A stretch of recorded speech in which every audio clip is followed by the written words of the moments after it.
Think about your own grandparents. Back in the day, people were a lot more self-reliant. They knew how to take care of themselves and their loved ones, just like my grandfather did. Many from their generation would probably scoff at how modern people immediately run to the doctor for every small cut and bruise which can easily be fixed at home, or how much we pay for health care we don't really need. Today, I want to show you some common sense ways to manage most health conditions from the comfort of your own home.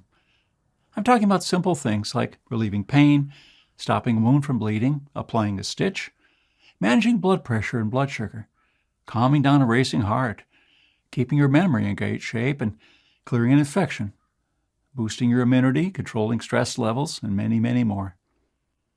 When I was a boy, my mother wouldn't take me to see a doctor for every small scratch I got playing in the park. If I fell and hurt my knees, she wouldn't sue the park like some modern folks do. People back in the day were a lot more responsible. They lived in the real world. Today, we've become increasingly disconnected from it, and we stand to pay the ultimate price for this folly when the system fails. But this forgotten wisdom is not only reserved for dark times. These methods are nothing fancy, but they will probably save you hundreds, if not thousands of dollars on unnecessary doctor's appointments over the next few years. It will also make you less dependent on a vulnerable medical system. We never know what the future holds, and what we find normal today, like going to the pharmacy or hospital, might be gone tomorrow. Please listen carefully to this free advice, as one day it may help you or someone you love. I recently got in touch with a frontline doctor working in a country that's been dealing with hardship and shortages for years and is yet to recover.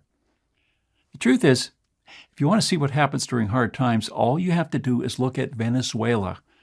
No electricity, no running water, no law, no antibiotics, no painkillers, no anesthetics, no insulin, no nothing.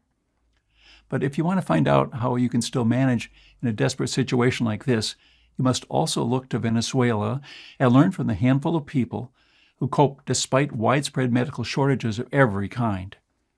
Dr. Maybell is one of them. She's a general surgeon at Caracas University Hospital.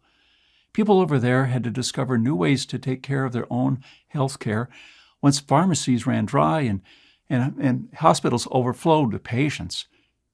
In this short presentation, I'll show you 3 things I've learned from her that will help you take care of yourself and your family during dark times and may help you slash some medical costs starting today. Each one is important, but the third one is absolutely astonishing.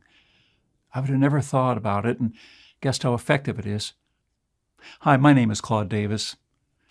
I'm an old-fashioned guy who some people like to call a prepper, but I'm not one of those folks you see on TV preparing for a zombie apocalypse. I do prepare for an uncertain future, but I like to do it as our grandparents did, when nearly every household canned food for winter, saved rainwater in wooden barrels, and grew natural remedies in their own backyard.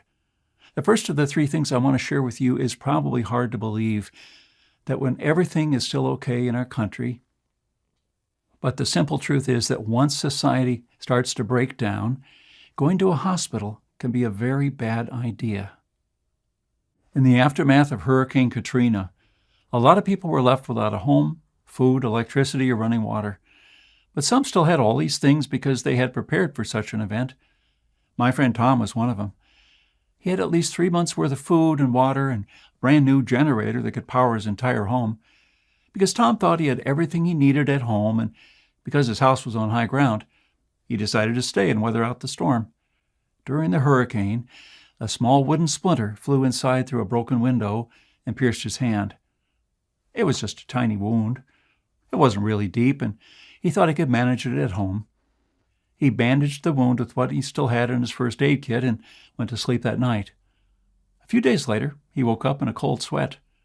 His finger was pulsating, and he could tell an infection was taking hold.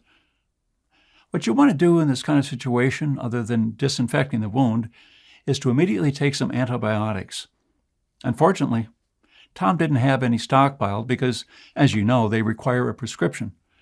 In a minute, I'll show you a way around that, but which people in Venezuela discovered after they ran out of antibiotics.